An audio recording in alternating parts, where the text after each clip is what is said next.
Welcome to Home Health 360, a podcast presented by AlayaCare. I'm your host, Jeff Howell, and this is the show about learning from the best in home health care from around the globe.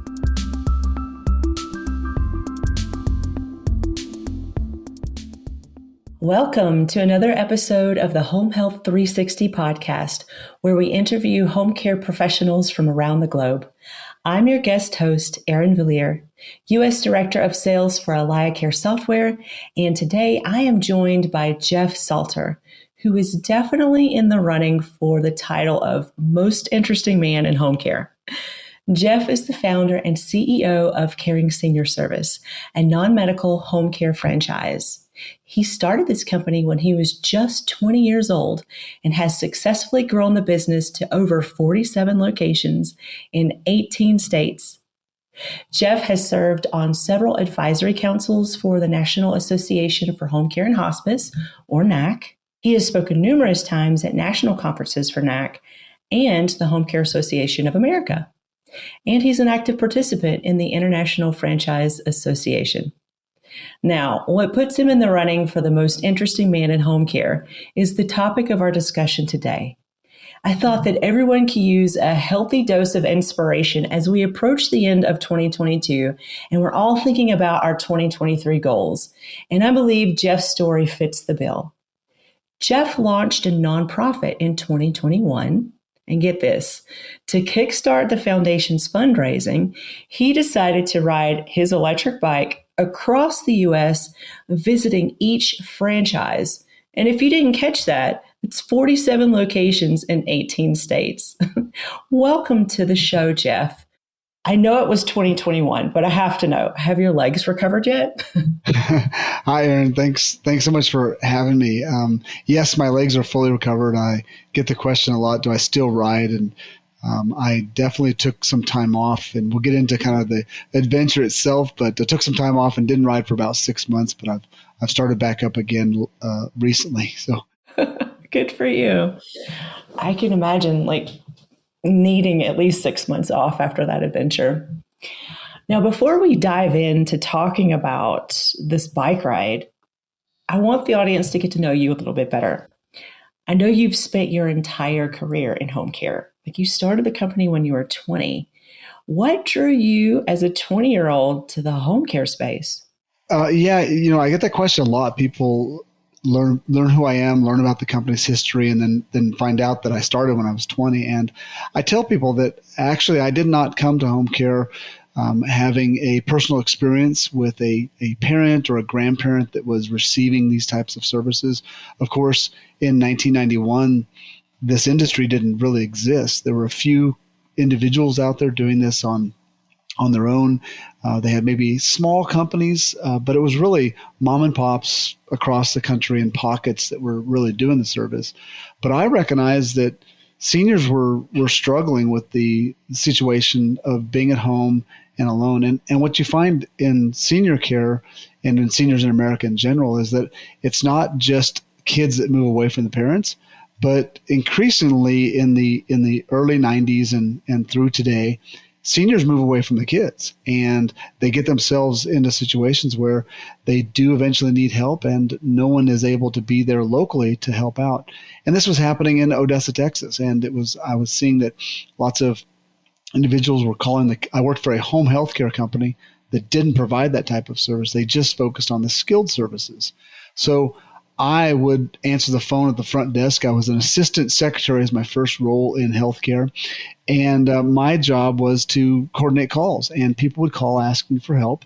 And I would actually just give them a list of names of people that I had gathered that did the work independently. And over time, over a few weeks and months, I recognized that I kind of had a knack for helping to put the right people with the right clients.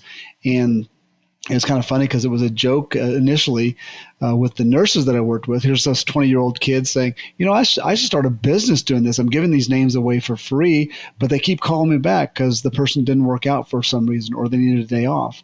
So I thought maybe I could coordinate this and help out. And I just had a real good knack for matching people together. And one day a call came in and the client said, I need someone to be with my mom at night. She's getting out of the hospital. And I said, the company you've called, we don't provide that service, but I have my own company. And I'll be happy to help you. If you give me a few minutes, I'll find out who I've got on my schedule, and we can get someone started tonight. And like that, the company was started now 31 years ago. Wow, that's impressive. That's you were a lot more mature as a 20-year-old than I was, I think, for sure. Yeah, I get that a lot. I was definitely at the early start of the business. I was still attending college at the time, and I was having to go to my classes with a shirt and tie on because the only thing I could do as a 20-year-old to make myself look a little bit more professional was to dress the part. So I was the only kid in my college classes wearing a shirt and tie to school because I'd have to leave each day to go take care of and work with my clients. Well, dressing up definitely worked for you. You've been quite successful. When you first started your company, did you have any aspiration of building a franchise from it? How did that evolution transpire for you? Yeah, not at all. I really didn't. You can imagine a 20-year-old kid starting a business didn't necessarily know what he was doing in the first place and didn't know what it might become. I did, though. I talked to people about the fact that I didn't have a senior parent or a grandparent. I didn't really have that emotional tie to the business, and the success of the business wasn't that way. But it came really quickly for me. The first few clients that I cared for, I got very involved with, and I recognized that I was doing these two wonderful things. One, I was helping a family that was struggling with these challenges of how do I care for mom when I'm not there, and then dealing with a senior that was grateful and thankful for the help and support. But then the second part was the ability to have a business that every time I got a new client, I was going to put someone to work. And that job creation meant that someone was able to put food on the table, roof over their head, help their kids through their school, whatever it happened to be. And that was a super impactful in my personal life to know that I was having an impact in both sides. The clients were getting the help they needed, and the individuals were getting employment that they desperately needed. So I recognized early that that was something that was needed. The business grew very quickly. I was surprised by the success, and it was really driven by the need. And I opened a second location in Midland, Texas, which is only 20 miles away from Odessa. So that was a pretty simple step. But then an opportunity came for me to open a location in McAllen, Texas, which was a big leap from Odessa. It's about 8 hours away on the very south tip of Texas near the border of Mexico. And that then really got my eyes open to recognize that this service could be, at that time, I was thinking Texas. It could be throughout Texas. And I then started a location in Corpus Christi. And then finally I decided to move to San Antonio in 1996. And I wanted to test out the model to see if I could do this in a large metropolitan city of over 1 million people. And I quickly found success there. And from that point, I thought, okay, well, what do I want to grow to next? How do I want this to become a larger business? And then in 2002, I was lucky enough to run into a good friend of mine that kind of inspired me to start the investigation of franchising, and discovered that that would be a really good way to expand our business model. We had really found that individuals could easily learn how to do the business. We had a model because we were running multiple locations, so we had a real good system in place. And it was an easy transition for us to then become a franchisor because people wanted to buy into a business that had a proven business model, had done that for almost 10 years at the time, and be able to really plug into all of those systems and allow them to bring the needs, help the needs of seniors in their local communities. So that's kind of how we got started and became a franchisor in the process. That's interesting. So you just sort of evolved over time, opened about 5 locations in Texas and said, wow, now it's time to grow after 10 years. That's very cool. Yeah. Like a lot of musicians say, they suddenly become popular and everyone thinks it's an overnight success. And they say, well, I've been playing in small venues for the last 10 years. So absolutely. Right. Yeah, there's some parallels there for sure. Now, I know you're heavily involved with NAC. Is there anything you want to share with the audience about your service to the association? Maybe why it's important and what they've done for the industry? Yeah, it's the associations that exist for our services for the non-medical community are very important. There's the Home Care Association of America, and then there's the National Association for Home Care and Hospice. I try to work with both of them. I've been heavily involved over the last 10 years with the National Association for Home Health and Hospice, or Home Care and Hospice, because I feel that they really have a direction for what they're trying to see happen with the non-medical care services. They've got a lot of history in being the group that is in front of legislators, and I think there's a lot of need in our industry to really be in the driving seat as in regards to regulations and where our industry is going. Not that the Home Care Association of America is not. I think that both groups are doing a lot for our industry, and I think it's important that they both exist. Actually, I just have found that I've connected well because our industry is so tied to the home health and hospice side of services that I think it really makes sense to be with that group to help align our services and show that we are a part of that community. Sometimes I spent so many years in this industry being on the outside looking in.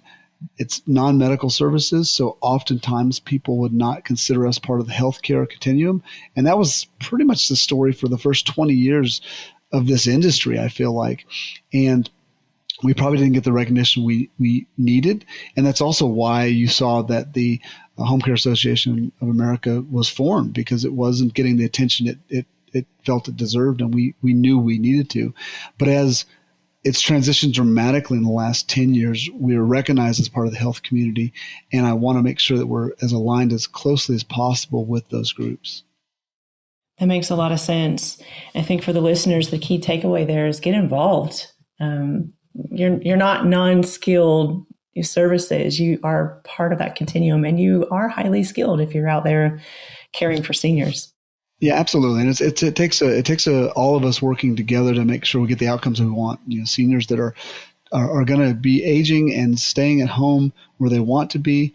They're going to have challenges that are health related, and then they're going to have challenges that are activities daily living related.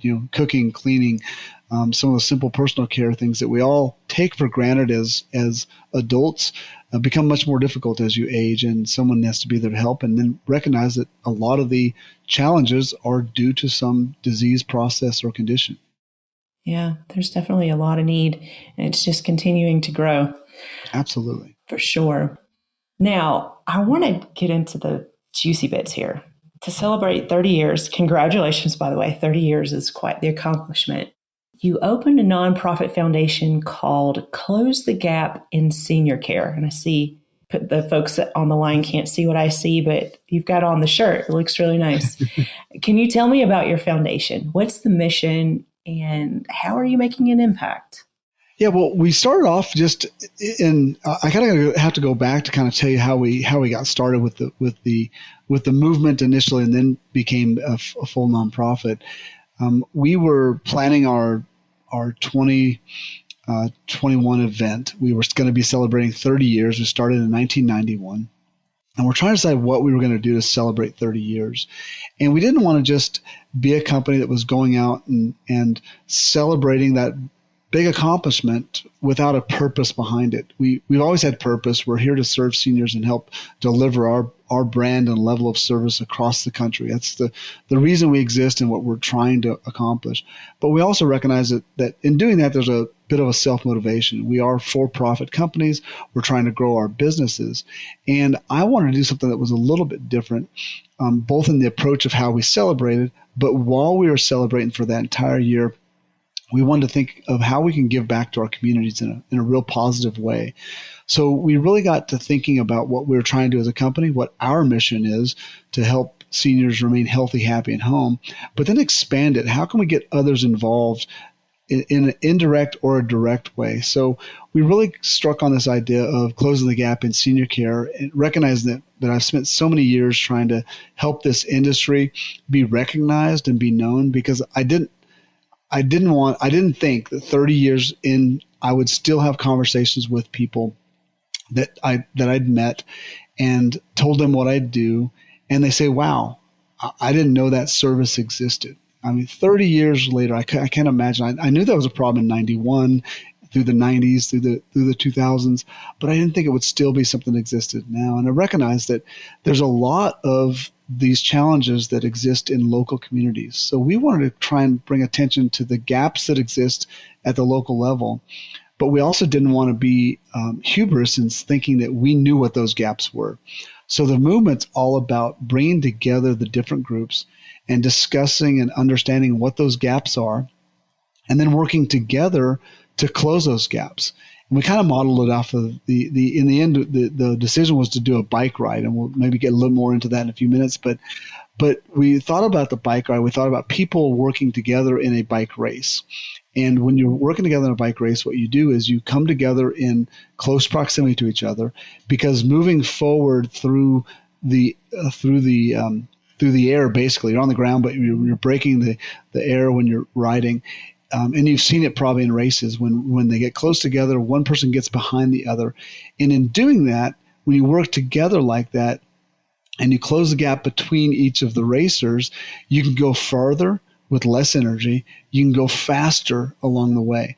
And we recognize that symbology of closing the gap was the same thing we're trying to do in senior care. We're trying to all work together to fill in these gaps that exist. And for us, we wanted to try and focus on the gaps that we recognized were kind of everywhere. And we focused on fall prevention because falls are the leading cause of injury-related death among seniors. And 80% plus falls happen in the bathroom. So we decided to do a specific fundraising to provide grab bars to seniors that didn't have the ability to pay for them themselves. So we want to raise money on the anniversary events so that we could install grab bars for seniors in their home. Putting 2 grab bars in the bathroom help reduce some of those falls and hopefully save some lives. That's a really worthwhile cause. And I do love the parallel of drafting. You can do it, the work is light. If you can get close enough and work together, you can go faster and work about 30-40% less. Yeah. That's very cool. So installing grab bars in bathrooms, I love it. I love that initiative. Now tell me, what led you to decide to ride your bike 9,400 miles to visit each of your franchises? There's got to be a good story behind that. I'm wondering, did you lose a dare?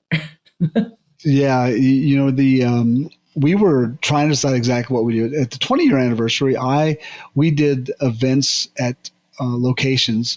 Each location that wanted to, I came out to that location. They celebrated the 20-year anniversary of our company, and we had social events where we had dinners and we spoke to the community about what we were doing as a company. And we thought, well, that might be something we could do for the 30-year celebration.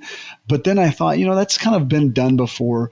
The CEO going on location is something that's relatively normal. And when I was thinking about it, it was because we had 50 locations. And I was thinking, man, I don't think I could travel. I don't want to fly to all these locations, be in hotel rooms for all that time, just do these events. Maybe I can drive to the locations instead, because I just didn't feel like the air travel was going to be worth it, the hassle that it can be. And I thought maybe I'll drive to locations. And then one of the guys that was there said, Jeff, you've been riding your bike. I bought an electric bike many years ago, actually, and I'd every once in a while ride it to the office and back, and it's about 20 miles each way. And that's about the limit for my bike. I'd ride it to the office. I need to charge it to get back home, so I'd charge it and get back home. And he said, man, you should ride your bike to all the locations. That'd be really cool. And I looked at him and said, that's the stupidest idea I've ever heard. Who's going to ride a bike across the country at all these locations? That's no way. That would take forever.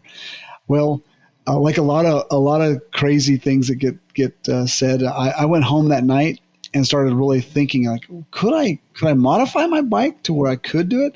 I said, there's no way I'm going to ride a bike, a regular pedal bike. I was not an avid cyclist, even though I was doing these 20-mile rides. They were occasional, I didn't do them very often. I'd actually ridden a regular bike 20 miles to the office and back, and it killed me. And I was like, there's no way I can ride across the country like that. For one, I did some research just to see, and it takes most adventure cyclists who do this cross country riding make about 40 to 60 miles a day is kind of an average. To get beyond that requires a lot more time or just a ton more energy. So you can't carry as much if you want to go a lot further, at least. But with an electric bike, I could maybe with the assistance of an electric bike, I can make that happen. But no one makes an electric bike that goes those sort of distances, and not intended. It's intended for like trails in the city or in the city itself. But I started doing a lot of research and did some tinkering and found that if I modified my bike in some ways, bought a couple extra batteries and figured out a process, then I could eke more distance out of the battery power, and I could get my extensions to 80 to 120 miles in a day. I could figure out how to get that travel. The problem with electric bikes is if you add more battery, people think just add more battery, no problem. Batteries are heavy. You add more weight.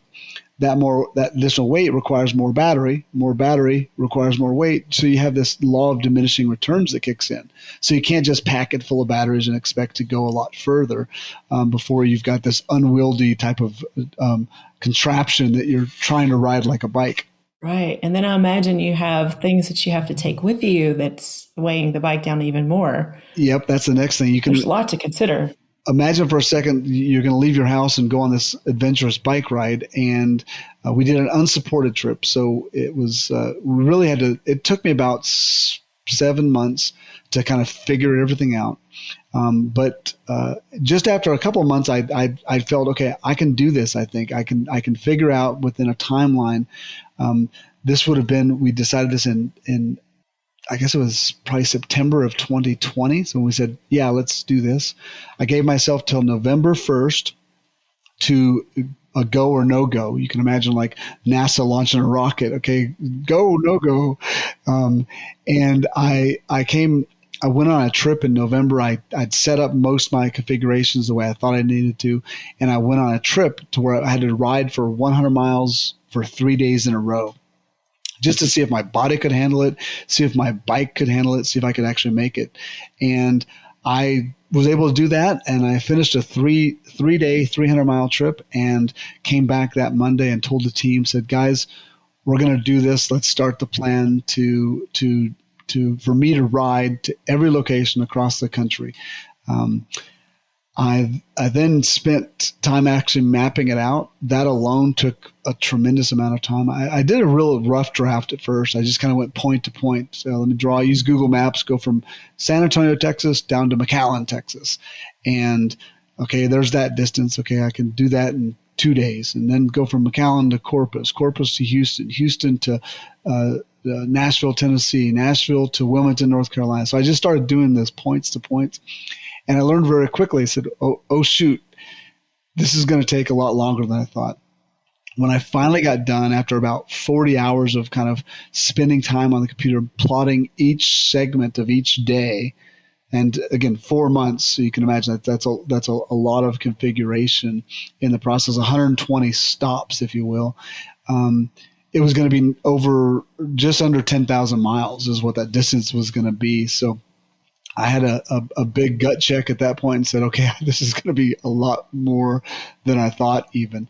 And it was going to be 4 months. It was going to take me 4 months to make the full trip. And that was a lot more time than I thought. So had to go back into kind of a mode of, okay, did I get myself into something I can't do?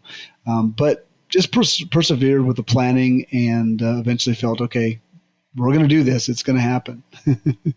That's pretty impressive and brave. Like there's some definite lessons learned there.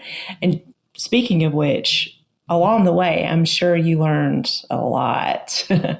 Do you have any big lessons learned you want to share from your 4 months on the road? You know, there was a lot of moments in a trip like that to go on that really a little bit of soul searching, because for one, the day of our trip, we decided to go on April 1st of 2021. We picked April 1st. It was April Fool's Day. So I told people at the launch, we picked April 1st because only a fool would consider doing something like this, and tell people I'm that fool, if you will. But you can imagine you're going to be leaving your house Most of us, many of us people listening to this call right now, think about the largest travel trip you've gone on. We've all gone on business trips where we're gone for 2 days. We've all gone on a trip where we go from one location to the next, and then maybe even a third location. Not too often people on the road for 4 months, though, and having to plan out stops. And not many people have to worry about each day, the distance they're going to go through, what that planning requires. I mean, you can't carry the food you want to carry when you're going on a trip like that because you have to stop and get along the way. Thankfully, I wasn't in the wilderness, so it wasn't like I was doing something across the great tundra or something. I was going through towns and cities the entire time. So, but we did the trip unsupported. I had a companion rider for about half of the distance, in which some different guys would ride a companion bike, and but if anything went wrong along the way, we had to figure out how to fix it. We didn't have a truck following us or a car following us. We had to just kind of figure it out along the way. And in that process, one of the life lessons I learned is that as a founder and CEO of my company, I'm kind of a hard-driven individual who thinks he can solve everything himself. My upbringing in general kind of led to that kind of attitude in general.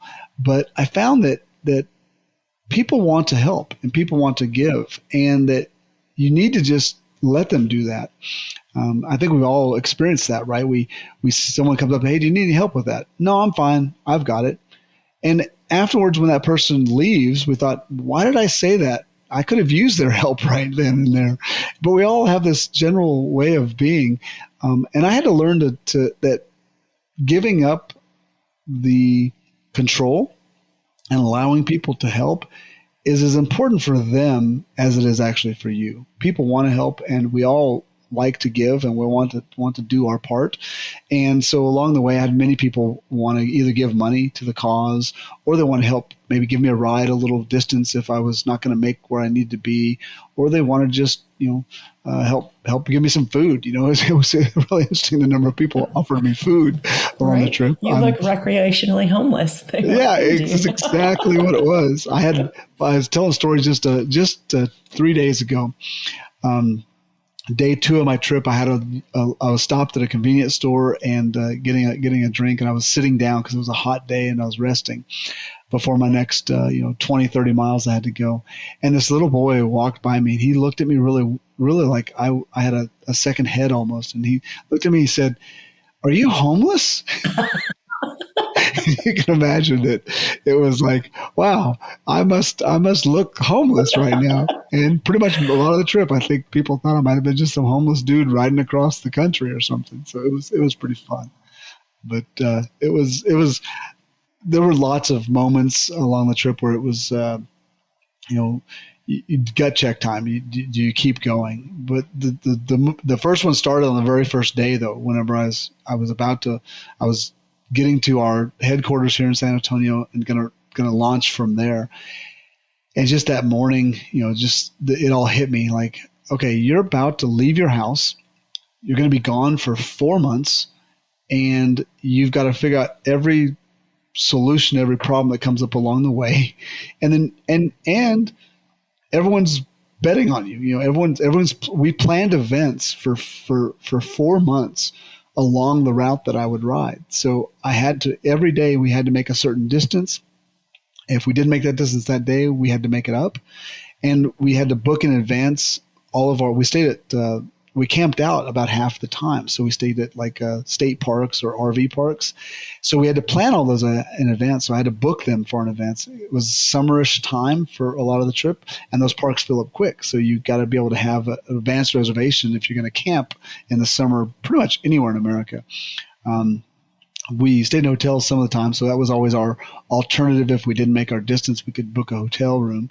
But it was a challenge to get on that bike the first day, and knowing I was going to be gone for 4 months, and you're leaving all the creature comforts we all enjoy.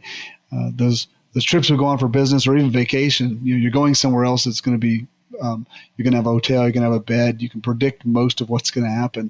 But I was going on this trip that didn't have those type of predictions at all. Oh, that's a little scary.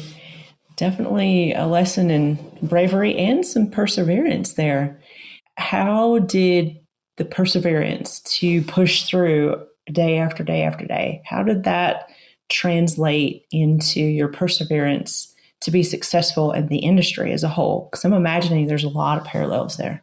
Yeah, I think of my general upbringing, and I was a track athlete in high school and college, and I definitely knew what it took to train for something and to be prepared, and to also deal with disappointments. You have losses, and you have to either decide you're going to work at it to get better, or just quit and give up. And give up's not really in my vocabulary for things. Unfortunately, sometimes this can be an advantage, but it can also be a disadvantage at times.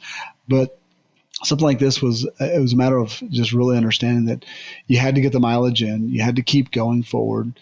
We hit rain, we hit wind, lots and lots of wind across the country. Nothing worse than riding a full day of wind in your face. Most riders, when they do a cross-country trip, most people do the southern route from California to Florida when they do that, because that's the general direction of the wind. Not many people go the other route. Most people go south because it's flat. As you go further north in the country and try and go east to west, you're facing headwinds quite a bit. I didn't have that option because I had to make a full loop around the country. So we didn't really have a lot of options to avoid those days when the wind was blowing. And if the rain was coming, if there were storms going on, we had to ride through those each and every time. So that type of perseverance was important. But the good thing with an adventure like this, the fundraising piece and then the message behind what we were doing, again, going back to deciding on this, we decided that there was going to be a cause behind what we were doing. We were going to be raising money to help seniors avoid falls. And that, I think it was a very smart thing for us to do, because I personally had two moments during the trip, two different times, that I felt like quitting. I felt like no one cares about this. This is just you being stupid, Jeff. Just get off the bike and go home. But because we had planned events, we were raising money, and we had not hit our goals during any of those down times for me, I kept going. I knew that there was a reason for it. In the end, it would pay off. It would be absolutely worthwhile. So those things, you almost, if you're going to do something like this, you've got to have something besides just a personal goal. I feel like some people might be more driven than I am and able to keep it if it's just a personal goal. But for me, you do 3, 4, 5, 6 weeks on the road, and it gets kind of wearisome. They talk about this a lot. People that are RVers maybe, and they go from location to location. You do get very road weary because you're never in the same place twice. And, there's an adventure side to it, but that adventure eventually wears off. Things aren't that different from one place to the next, unless you can really kind of do some soul searching and find those things. But you wake up in the morning, you pack your gear up, you get on the bike, and you ride for 8 hours. You get done, you unload the bike, you put up your camp, you cook your meal, and you go to bed. And then you get up in the morning, and it just repeats over and over and over again. But thankfully, we had those events that we did, and I got this recharge about every 5 to 10 days in which we had an event. And at those events were our caregivers, our clients were there, local community people involved in senior care in some way, shape, and form. And so I was lucky because I got this huge recharge. People asked me why I was doing this, and we told people we're doing this to inspire people. I wanted to inspire the future caregivers in this industry, people that could, if they saw me on a bike riding, caring as much as I do about the industry, then maybe they might say, hey, senior care is something I want to get into. I wanted to inspire young individuals in technology to think about, don't create the next video game. Create the next technology that's going to help seniors age in place like they want to. How are you going to enrich their lives? Focus your attention there. And then I was hoping to inspire entrepreneurs, people that wanted to maybe get into this business. I didn't, yes, we're a franchise company. I'd love to see more franchises come on board, but I just want people to be involved in senior care because we're going to need so many more people owning businesses in this industry.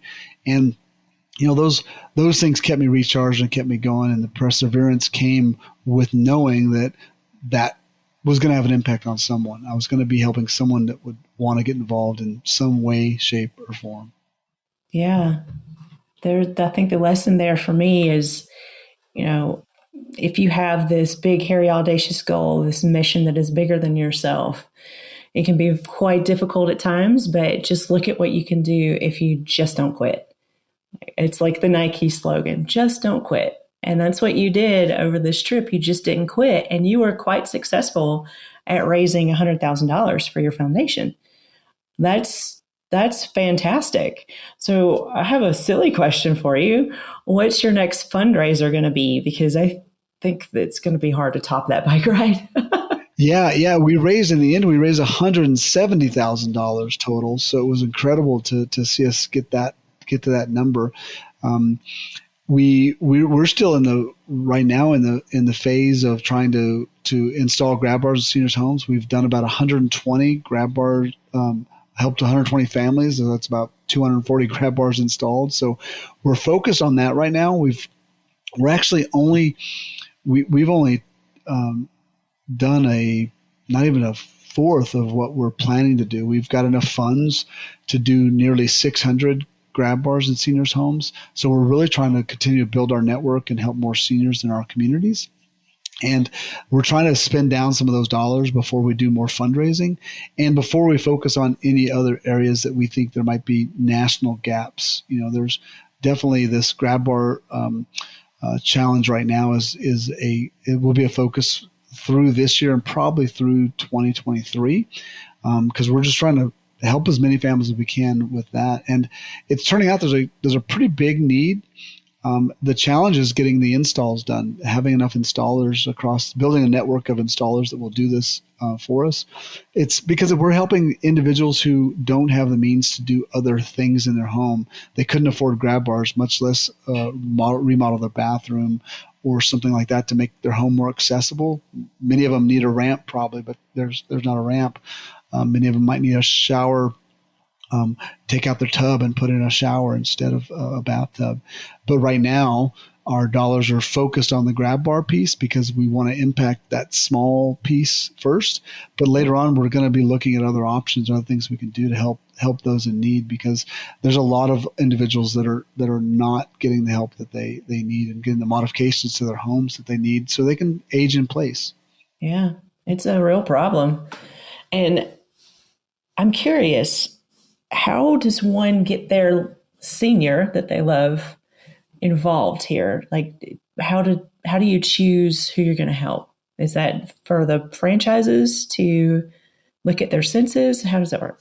Yeah, right now the other aspect of this, we're really our clients that are using Caring Senior Service for their service needs, or maybe any of the other providers that are out there doing this type of service, wouldn't necessarily qualify for the free grab bar because they have means. They could probably pay for their own grab bar if they could find an installer and the company they're working with wants to coordinate that with them.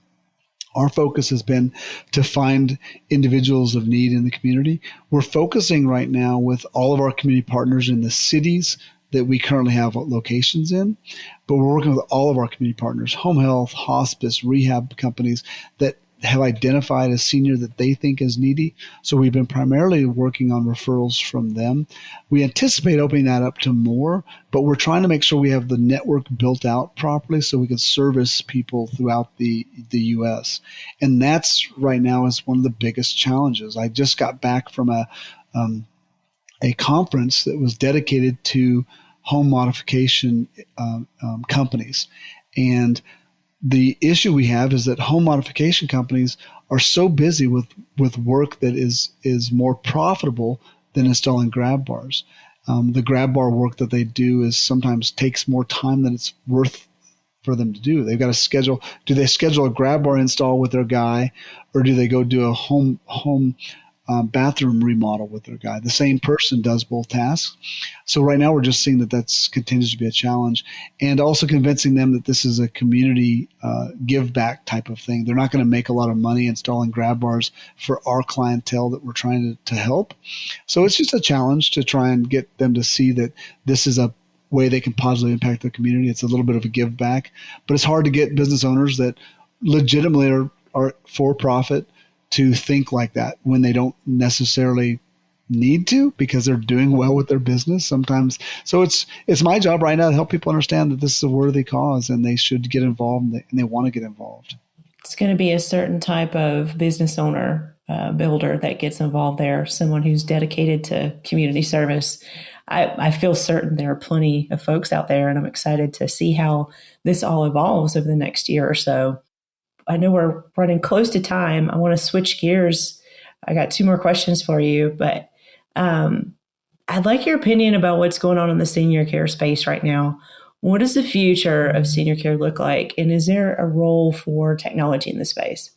Yeah, right now I think that there's, I've been having a chance to speak this year, and I've been sharing some stats. So if we can, those of you listening right now, prepare for some numbers and maybe write these numbers down. But in the last decade, if you looked at 2010 to 2020, the growth of the 80 plus population, and that's what I like to look at, the 80 plus population, because that's who typically starts needing these types of services, and that's when the real challenges start. But the growth of that population was actually about 1.2 million people. So in the last 10 years, only 1.2 million aged to the age of 80 plus. So relatively small. And it was actually the growth rate was kind of flat from the previous decade. So, but if you look at 2020 to 2030, that grows to about 2.4 million people. So it's almost a doubling of the size of the market that's going to grow in 2020 to 2030. So we're all experiencing that right now. And then if you look at 2030 to 2040, again, I hope to be involved in the business still through that decade. Can't promise it, but I hope to be. But that decade, it's 5.6 million people will age to the age of 80. So that's going to be a quadrupling of what we're all experiencing today. And that's kind of scary for me when I look at the numbers. And the fact is, technology has to be evolving to help provide the services for those people, because there's just not enough hands to put directly on seniors to help them. So we're going to have to really be thinking about what technology looks like. The one advantage that we have that I'm hopeful for is that when you study the aging population, the group of people that would become 80 in the next 20 years are the people that are 60 today, and 60-year-olds are individuals who are more accepting of the technology that they're seeing today. And so they'll be accepting of future technologies in a different way than the clients that we've been serving for the last 10 years. Not that they're afraid of technology. It's just different to them, and they're not sure how it's going to help them. But I think the future 2 decades, that's going to get easier for us all to introduce technologies and to really try to come up with some innovative solutions. So I'm very hopeful in that sense. That there's going to be a mind shift that will be happening, but it's a little bit of an unknown, and we don't know what that technology is going to be. There's a lot of cool things that are out there, but we're going to have to use technology to keep seniors safe at home. Yeah, you bring up a really fascinating point. I never thought of it I guess I have never thought about what's going to happen in 20 years, but you're right. The seniors these days, they're more acclimated to technology. And so it definitely makes sense to think that when they're 80 and they need help, that they're going to be fine using the, telehealth or remote patient monitoring or interact with AI in some way, that like Alexa on steroids kind of thing. It's very cool to think about how we can leverage technology, because there's just not enough hands, like you mentioned, to be in all places at all times. Yeah, and it's hard. I mean, I guess being involved 30 years, it means that I've had this long window of seeing things. And of course, I'm a technology geek in so many ways, and it's always been frustrating to me when we're trying to adopt new technologies and getting, I'm on when you look at, they use a bell curve that is the phases of adoption. Some people are at the very front end. They're the people that will buy any new technology and try out anything. That's completely me. We're the ones that end up, I had a TiVo back in the old days before recording was even a thing for recording your shows on TV.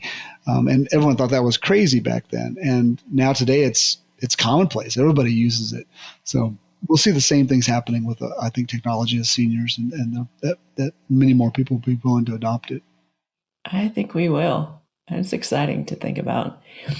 I do have one final question for you.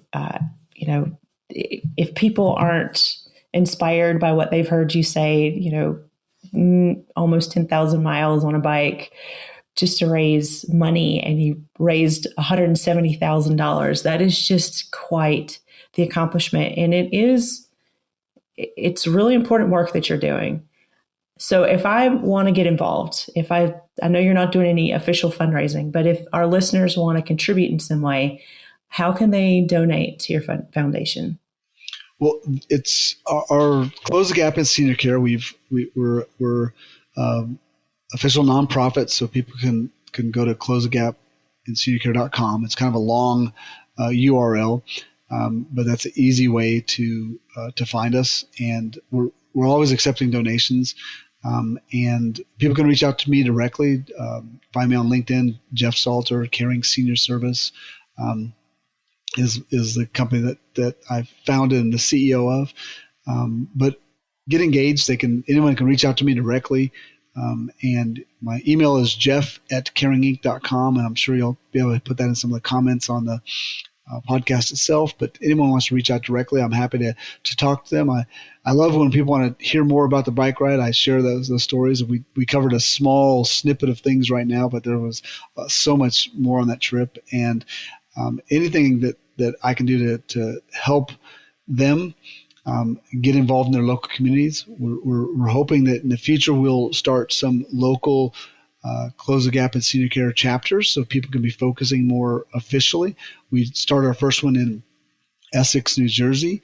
Our franchise owner there started it with about 6 other people, so they're starting to really focus locally on what those gaps might be.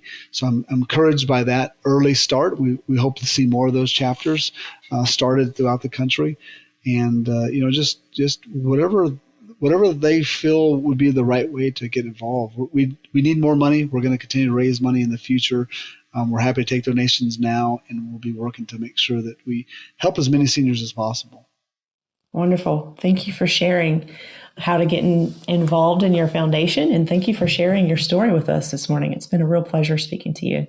And thanks so much for having me, and let me share it. It's I was lucky to be able to do that. I had a great support team there. So you do these things. You see the guy on the bike, but behind the guy on the bike were a lot of people helping make sure it happens. So and thank you for continuing to tell the story. I appreciate it so much to be here.